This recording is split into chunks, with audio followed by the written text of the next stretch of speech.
Anthony, a special welcome. We said hello to one another face to face some years ago in London, I recall. I'll look forward to something similar post-pandemic, although that's going to take a little while. We began this webinar series on contemporary anti-Semitism about a year ago, from London, in fact, when Dave Rich gave a talk on the situation in Great Britain. Since then, well, yours will be the 21st presentation in this series. Anti-Semitism, unfortunately, is a global phenomenon. We haven't covered the entire globe, but we have looked hard at some 9 or 10 countries, and also looked at the problem thematically. We can hardly think of someone better to wrap up this series than our speaker today. Anthony Julius both practices law and teaches law in Great Britain. He's on the faculty of University College London, but he comes to us chiefly because of his extremely fine accomplishments as a scholar of anti-Semitism. I first discovered him in that regard in reading a first-rate book he did on T.S. Eliot some years ago. And he spoke in a very deft and convincing way about social anti-Semitism as it appeared in some of Eliot's writings. He succeeded that book with Trials of the Diaspora, a large and absolutely indispensable volume for anyone who wants to be conversant with a long history of hostility to Jews in Great Britain. How good it would be if we could close that chapter once and for all, but that's not realistic. So Anthony will, in fact, take us into the contemporary situation in his own country, and he will be more than happy to discuss these matters with you after he finishes up. Anthony, the floor is now yours. Alvin, thank you very much. Thank you for your generous introduction. What I'm going to develop today are a series of propositions that will, I hope in due course, be developed into a book that I'm writing on the theory of anti-Semitism as a hostile environment. And what has prompted me to this further return to a topic that on each earlier occasion I've concluded was my last engagement with the topic, well, I hope become clear over the course of the next hour or so.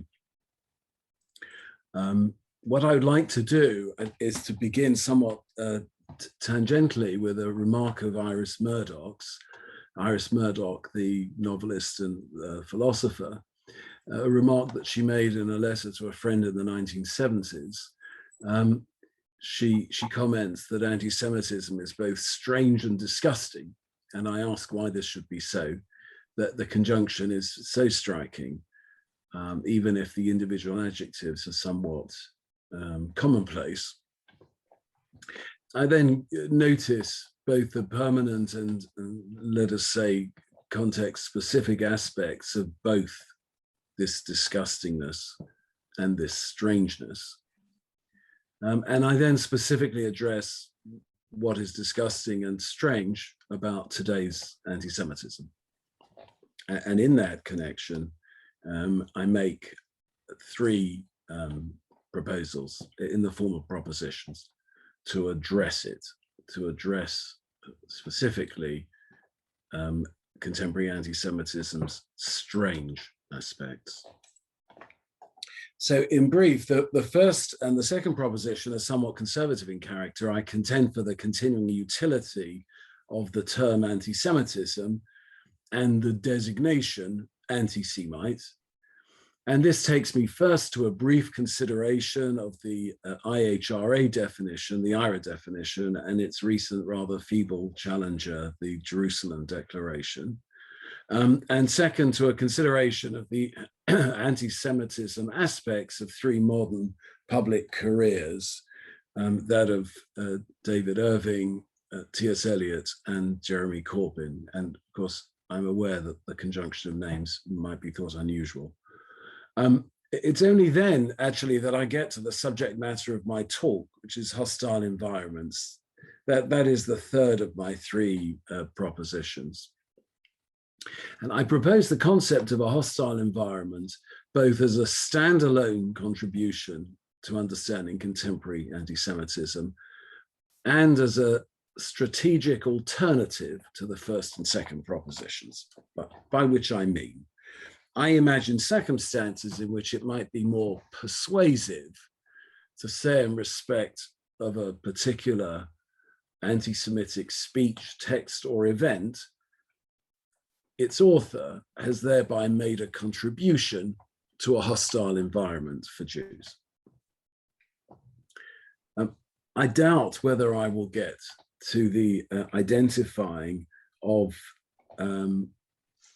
specific milieus or environments within the time allotted today. But I will be addressing the university milieu, which is one of the more hostile environments, micro environments for Jews today, in a lecture that I'll be giving later this year, when I will offer some observations on what has become known as the Miller affair. That's to say, the scandal relating to remarks and activities of a Bristol University professor of that name. And of course, I look forward to the conversation and discussion after my short presentation. So that's an overview of what I will be talking about. And I ask for your patience as I develop these arguments. So let me begin with the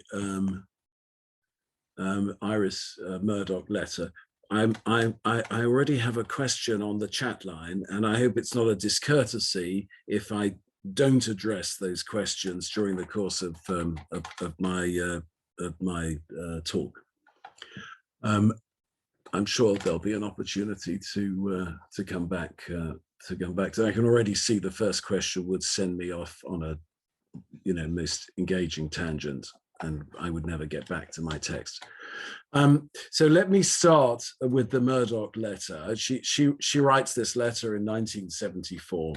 And there's nothing particularly significant about that year.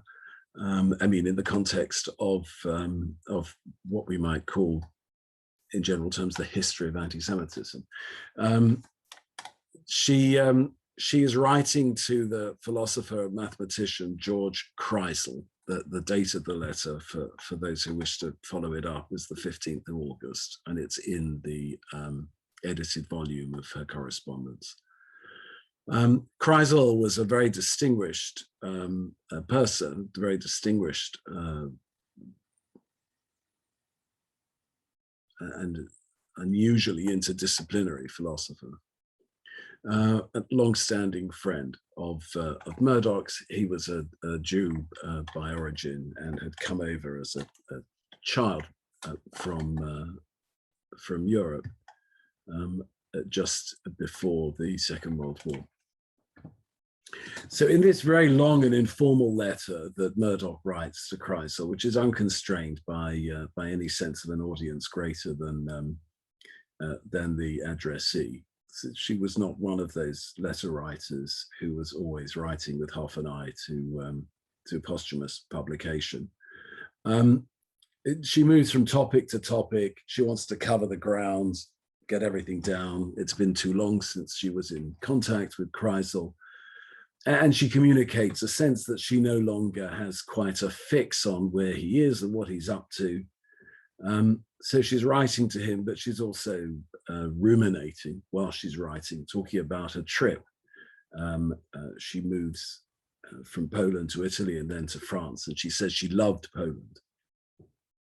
And then she writes this. And one infers that it's in part a response to an earlier letter that Kreisel has sent her about his early years in England as a young refugee. So she says, "Thank you for telling me about your parents and about how you did the other boys' homework. And then she says this: how disgusting anti-Semitism is and how strange. I can understand about your not telling your parents. And then in brackets, they were lucky to survive. I suppose they got out? Question mark. I remember your telling me long ago about how you went back to Austria and were annoyed because some childhood friends recognized you and called you by some old nickname. And then the letter goes on. And it has the quality of a stray thought. And if one wants to locate it more in a more tethered way, one might imagine that it's part of a larger conversation between the two friends relating to the experiences of a refugee, and that therefore, and the Poland reference anchors it further. We have to think about anti-Semitism in its Nazi variant. But and in that limited sense, she supposes it to be strange and disgusting. But I would rather read it. I would rather read that formulation. Anti-Semitism is strange and disgusting, partly because of my very considerable admiration for Murdoch as both a thinker and a creative writer, but also because it seems to resonate, certainly in my own understanding of anti-Semitism, so well. I would prefer to think of it as a formulation, almost as an alternative definition to the IRA definition. What is anti-Semitism? It is something which is both strange and disgusting.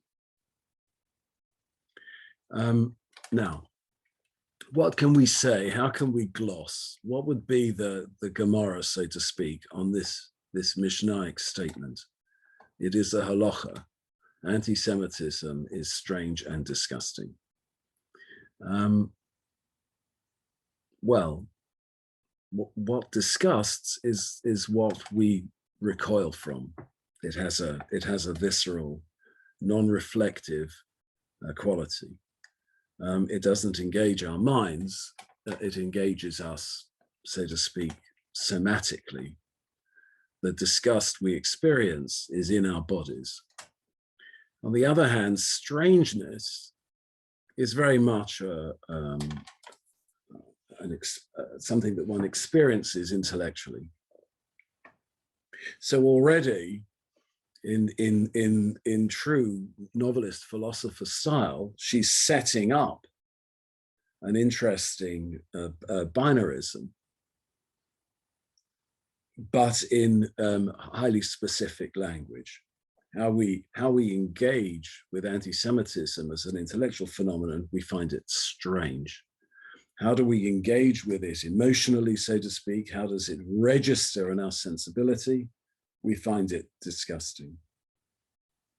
To me, that's the most remarkable assessment, and that she should have, so to speak, thrown it off in a sentence is something that communicates the quality of her genius.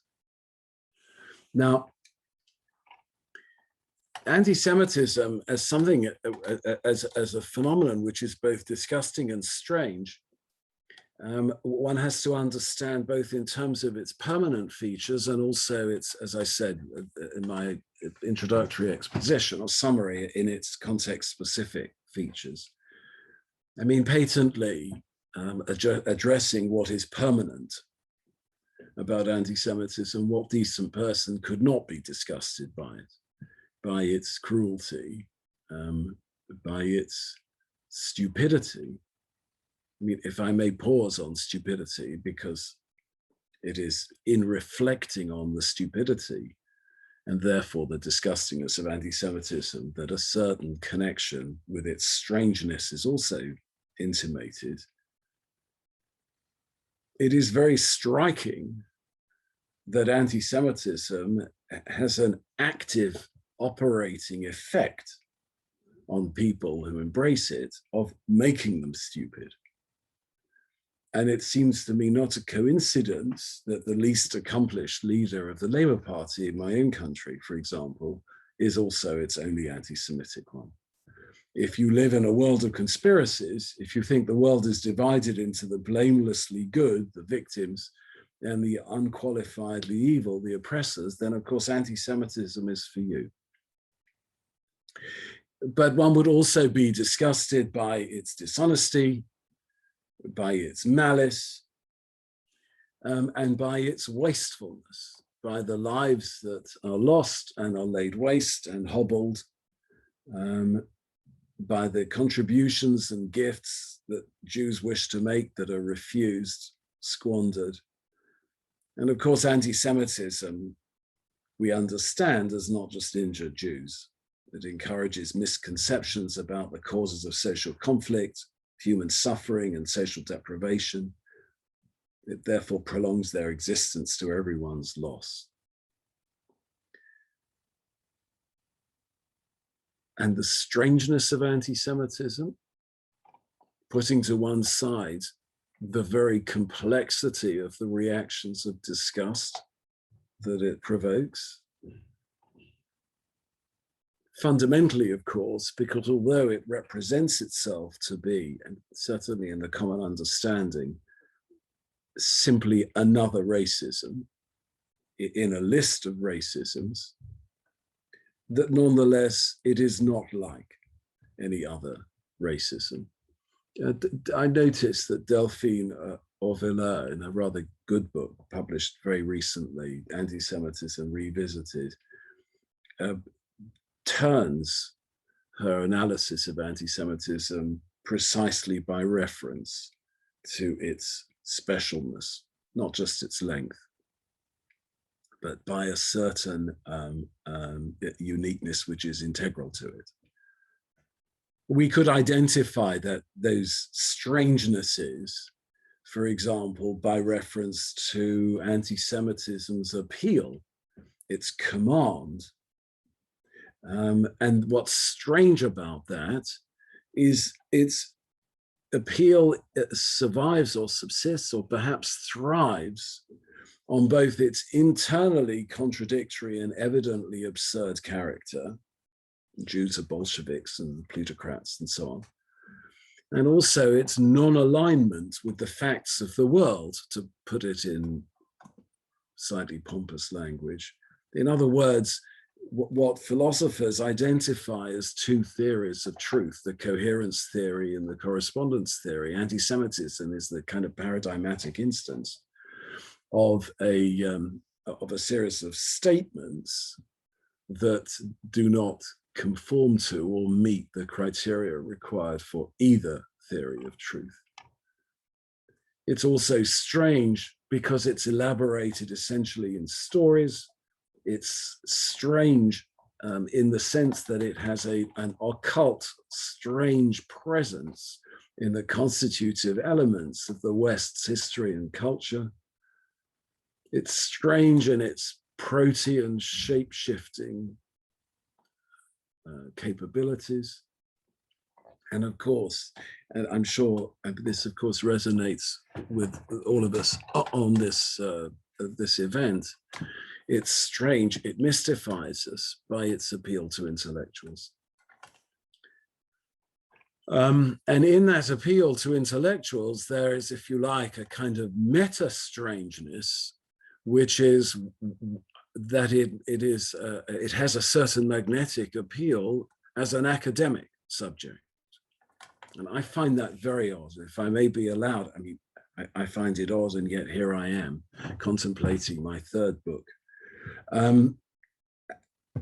If I give myself the permission of telling an anecdote, I remember in Jerusalem years ago speaking to the late and lamented Robert Wistridge. And we were chatting in between sessions at a conference on anti-Semitism.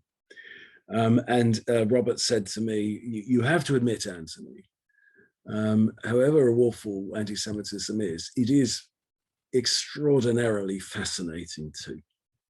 And I demurred. My own feeling continues to be that it is not fascinating, and therefore the draw that it represents to me, why I keep coming back to it to seek to understand it itself, is something that is strange to me. The great Saul Lieberman proposed an explanation in a different context for this phenomenon. He once said, in a famous remark, that I think the specific context was introducing the great Gershom Scholem as an event, because Lieberman was, of course, a profoundly rationalistic, mitnagdic scholar, and he had no time for the Kabbalistic. But he said, well, while it is true that rubbish is rubbish, the study of rubbish, that can be science. And I whisper that to myself from time to time. If anti-Semitism is always disgusting and strange, why was it disgusting and strange to Iris Murdoch? We might just pause to wonder in 1974. Well, perhaps because in 74, 30 years, that's to say very well within living memory of the liberation of the death camps. Such a strange formulation, that sentence, the liberation of death camps. But less than 30 years after the end of the Second World War, everybody could see where anti-Semitism had led, and yet it persisted. And that makes it disgusting in some profound sense. And it was strange because how could anyone be an anti-Semite given that one could see where it led? The Holocaust operated then as a kind of refutation of anti-Semitism, or as we would now say, a refutation in real time. The Holocaust denial had not quite become the phenomenon that it did in later years. But that was 74. And why is anti-Semitism disgusting and strange now? I think it's disgusting, and it's disgusting for 6 reasons, and it's strange for 2 reasons. It's disgusting first because it has once again, and under very specific conditions, become the common sense of progressive opinion. Second, because this new visibility has not prompted disgust. If I can be allowed the paradox, it's disgusting because it has ceased to disgust. Third, because it is now attacking, it is now preying upon Jewish students at universities, and especially vulnerable group, of course. And because university teachers are betraying their vocation in promoting it or colluding with it, or otherwise failing to intervene to stop it. Fourth, because of a revival, but in a new form, of that oldest of anti-Semitic tropes, that Jews lie. The Holocaust denial was the antecedent instance of that trope. But the form that it has now taken is what my friend David Hirsch refers to as the Livingstone formulation, or the Livingstone formula in no honor at all to the author, or the user of that formulation, the former mayor of London, Ken Livingstone, who proposed that essentially that Jews raise the issue of anti-Semitism dishonestly in order to silence criticism of Israel, that we don't apparently even believe it ourselves. Talk of anti-Semitism on the left is represented as a conspiracy to mobilize Jewish victim power against the Palestinians. Again, in England, there have been too many instances to list, and they're no doubt too familiar in any event to identify now in this short talk. The fifth of the 6 reasons is that so many Jews now give this current iteration of anti-Semitism cover. And the last is that anti-Semitism has infested the internet, utterly commonplace observation, I recognize, and also the Twitter sphere. So those seem to me to be, and I would suggest if anyone is persuaded by this idea that one could consider anti-Semitism through, so to speak, the dual lens of the strange and disgusting, these are the reasons why I would suggest that anti-Semitism nowadays has these specific, so to speak, properties of disgustingness. But it's the strange aspects that actually interest me. And I think anti-Semitism is strange now for 2 reasons. Reasons, if I can put it in summary form, of definition and self-definition. The first, definition. Just at the time, after a period of some years perhaps, of relative quiet, when we most need the term, it is being denied us or defined away from us in challenges to definition or rival definitions that have the effect of eviscerating the common understanding of Jew hatred.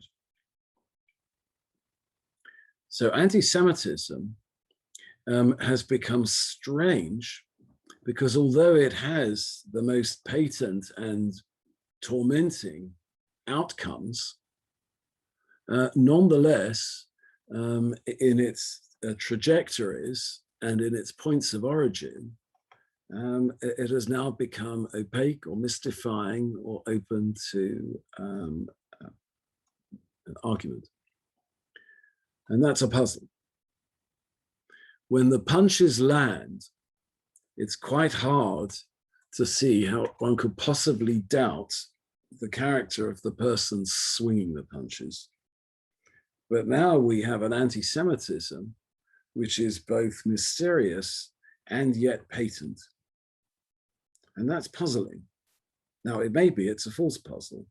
It may be it's our enemies, or at any rate, those people who do not wish us well, who are deliberately obscuring the meaning of anti-Semitism.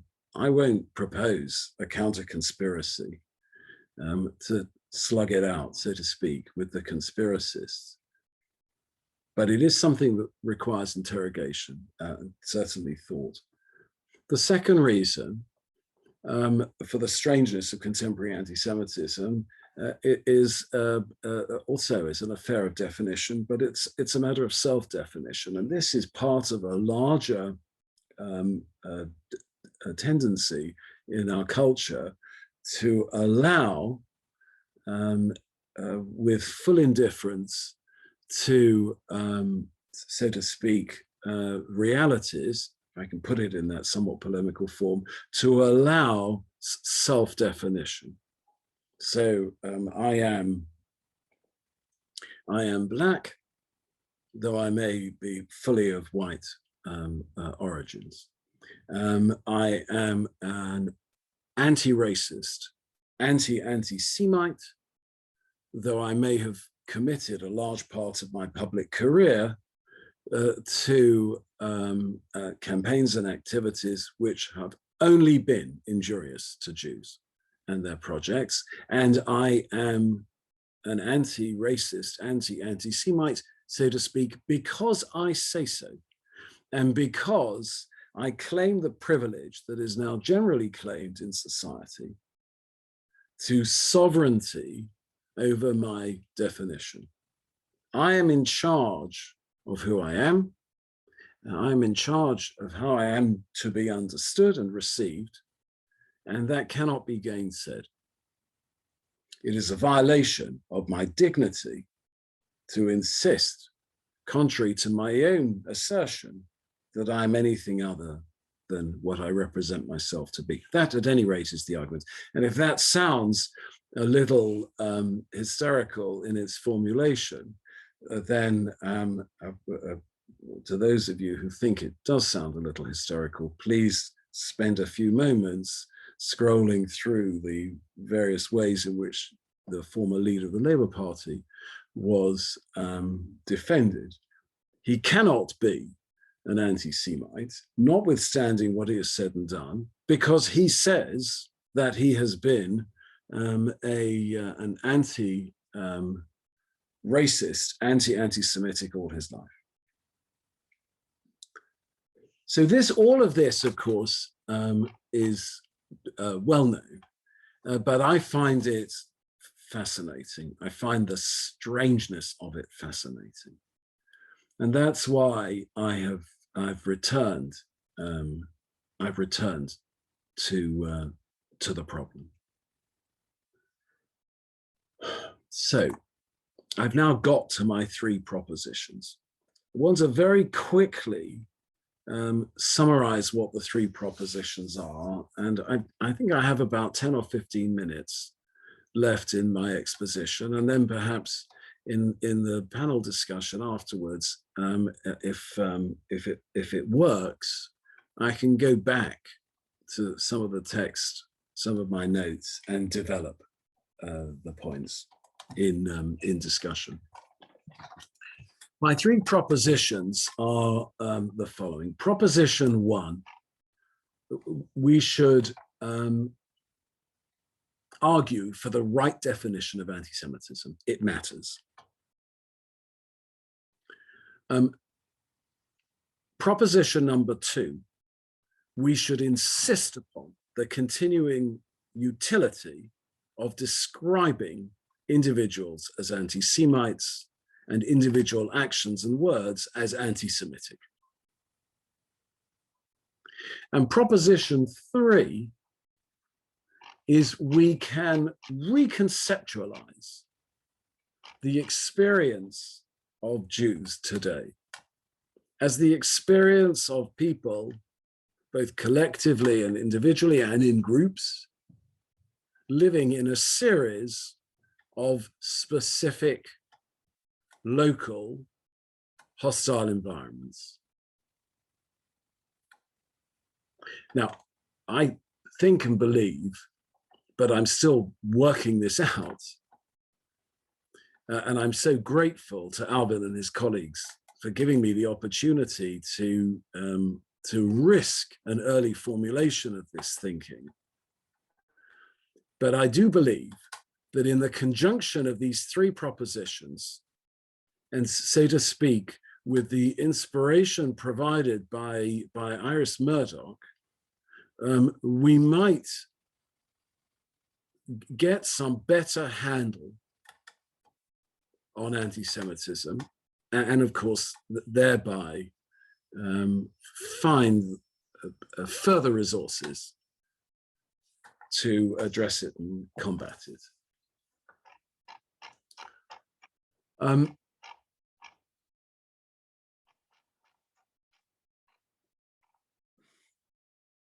Anti-Semitism it is a threat.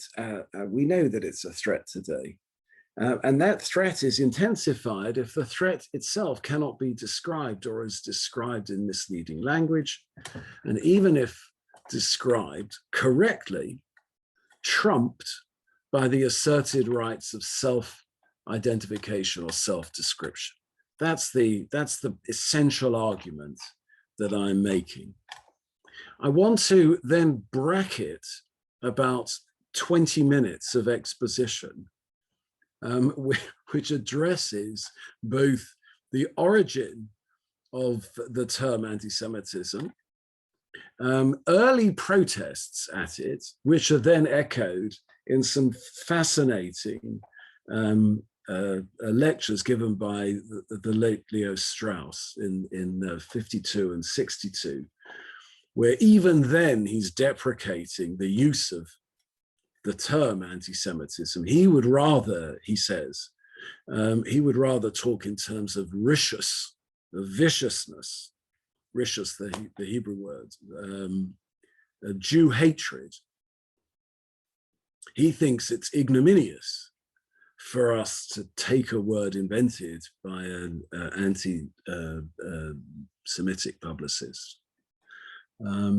He also thinks that anti-Semitism is an obfuscation, an attempt to elevate to a kind of scientific standard what is just cheap and vile and nasty. But in any event, he fails, and the enterprise is somewhat quixotic on his part. Anti-Semitism was too well established, both conceptually and in its reality, as Jew hatred in the 1950s, even in the 1950s and the 1960s, for it to stand any chance of being supplanted. But it is now under threat in its current institutional formulation. The concept anti-Semitism is elaborated in what was the EUMC working definition and then became the IHRA definition. It's not a perfect definition. I think my definition is a perfect definition, I'm sure. Rather like the joke of the synagogues and the Jews on a desert island, each one of us on this call have both a definition that we like and a definition that we don't like. One that we use every day and one that we use only on Shabbats and high holy days. But nevertheless, joking to one side, the IRA definition is the one that we have. It has received the greatest institutional investment. And one thing is for certain, it is measurably superior to the Jerusalem Declaration on Anti-Semitism, which I will gladly return to and explain why I think it's such a pathetic document if prompted, and the prompting does not need to be strong. Let me therefore turn in the last 5 minutes or so to not the definition war, but the self-definition war, and then quickly to hostile environment. When I was litigating, and Alvin very kindly referred to the case. When I was litigating for Deborah Lipstadt, the Irving case, there was no real difficulty about describing him as an anti-Semite. We were straight about it, and we were very comfortable, and our experts were very comfortable with characterizing what he had said as anti-Semitic. He didn't really deny it. I mean, he didn't deny his characterizations of Jews as, in earlier speeches, as, so to speak, representing a great lobby that existed in order to persecute him and people like him. He certainly couldn't deny the evidence of his diaries and public speeches, and there it was. To call him an anti-Semite was then, so to speak, sanctioned by a judge after a rather lengthy libel case. That was a exceptionally unusual event. Ordinarily, there isn't that kind of authoritative judicial ruling on whether a person is an anti-Semite. When I was writing about T.S. Eliot, I asserted that he was an anti-Semite. It seemed to me, again, that it was not or should not have been a controversial proposition. I mean, in my argument, it's a long book, but essentially the argument could be formulated in a couple of sentences. Eliot wrote anti-Semitic poetry and prose, which makes him an anti-Semite. And Eliot's anti-Semitic poetry is innovative and imaginative, and therefore can't be dismissed as an inconsequential blemish in his work. That's it. That's the book. Please save yourselves the labor of reading it. I was surprised at the resistance to the first of those two propositions, because the evidence seemed to me to be compelling, indeed overwhelming. But Eliot himself was not ready to accept that designation. And in a memoir written by an admirer and a person with whom he was on friendly terms, a man called Levy, Eliot is given his voice from the grave. I'll just read it out very quickly, the exchange. Eliot says, he's asked how he deals with the challenges of this character. And Eliot says, I'm grieved and sometimes angered by this matter. I'm not an anti-Semite and never have been. It seems to me unfortunate that persons give that odious term such a broad and ill-defined definition.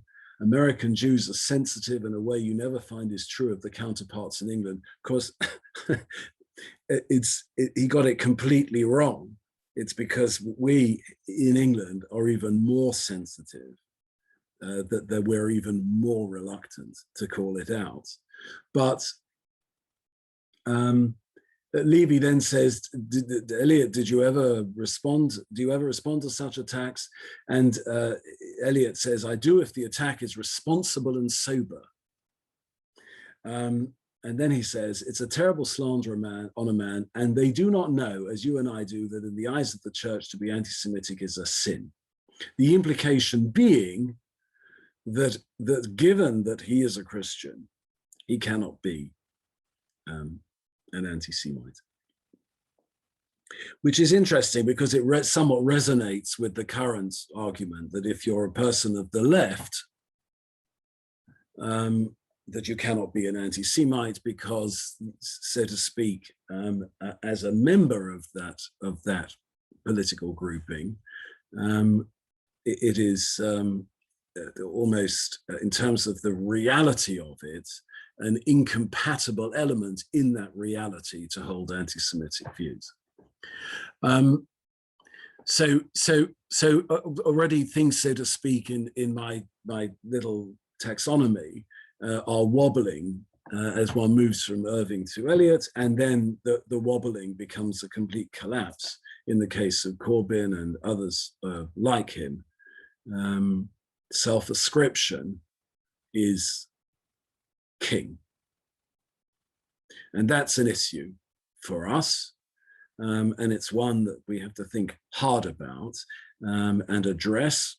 And one of the ways that we can address it is in this strategic manner, which brings me to the third proposition, and that is to assert that regardless of whether A or B or C or D is an anti-Semite, if remarks have been made, positions taken, and so on, which are objectively injurious to Jews, and thereby create or augment an existing hostile environment, one is entitled to say, just as a matter of straightforward reasoning, that person has contributed to an anti-Semitic or hostile environment for Jews. Now, again, there is a history to the use of the word hostile environment in England. There are various touchstones in recent history. There was a hostile environment as a policy, which was introduced by the then Conservative government in 2012, designed to terrify people identified as illegal immigrants into leaving the UK. It's a scandalous and deplorable policy, where hostile environment was an instrument, so to speak, an act of state. There is a definition of hostile environment in a piece of legislation, the Equalities Act, 2010, which was the legislation that I litigated under in a case that I lost for the academic Ronnie Fraser against his union. There is also the consideration of institutional anti-Semitism, or sorry, institutional racism, by my extension, institutional anti-Semitism, in what was called the Macpherson Report, following the murder of a young black man, Stephen Lawrence, in London in 1997. And one can draw together the various strands within the UK and at the same time take into account, because those strands are somewhat limited by an over-focus on individual culpability, even in the Macpherson case, one can draw them together with the both utterly exceptional and utterly commonplace and long-standing hostile environments that have been the subject of such recent and penetrating interrogation in the United States as a result of the Me Too movement and the Black Lives Matter movement, which address systemic structural racism, systemic structural sexism. And out of these elements, a theory of a hostile environment, a hostile anti-Semitic environment, I think can be constructed, which has a certain compelling quality. I would identify that hostile environment for Jews as essentially containing the following elements, and I'm going to leave it at that for discussion. First of all, the circulation of common sense beliefs and views that have the effect of excluding or diminishing Jews. In terms of the form of these beliefs, it's what everyone knows, a kind of vocabulary that forecloses responses. I recall when I was debating once in London on anti-Semitism, anti-Zionism, that kind of very familiar topic, someone stood up at the end and said, everything you say is nonsense because, as everyone knows, Israel is a racist settler colonial state founded in violence, practicing apartheid and leading to the dispossession and ultimate genocide of the Palestinians. And I said, how do you know all of this that you assert with such confidence? And he said to me with tremendous irritability, everyone knows this. So that sense of what everyone knows, this seems to me to be constitutive in the content of a hostile environment, because it is impossible to refute what everyone knows, because what everyone knows rarely condescends to formulation. A hostile environment also, a hostile anti-Semitic environment is also an affair of a suspicion of Jewish motives, where every benefit of doubt is given to our adversaries, but a high degree of skepticism is adopted towards Jews. For Jews, every cooperative act or act of solidarity is evidence of conspiracy. Every expressed motive conceals an ulterior motive, and so on. Then a further element is there are major admired figures who are anti-Semites, or where they're anti-Semites and they deny their anti-Semitism, the denial is taken at face value. There is a critical number of these anti-Semites and enablers of their anti-Semitism. There is a free circulation of admired anti-Semitic texts. There are activities, undertakings that have the effect of excluding Jews or diminishing Jews or imposing conditions on them that are not imposed on other groups. And anything goes in the condemnation of Jewish commitments, Jewish projects. Incriminatory quotations are used in order to dismiss or disparage entire Jewish undertakings. It used to be misuse, misquotation of the Talmud to dismiss and disparage the fundamental Jewish undertaking of Judaism. Exactly the same practice is now adopted in relation to the Jewish undertaking, the political, cultural undertaking of Zionism. There is a high toleration of patent falsehoods. There is an indifference to canons of reasoning, evidence-based argument,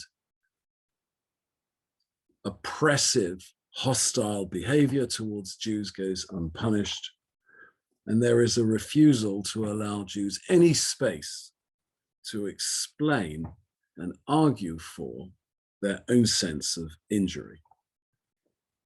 And of course, the impact on Jews is that it means that we are unable to exist on equal terms in those milieus or environments, and we experience exasperation.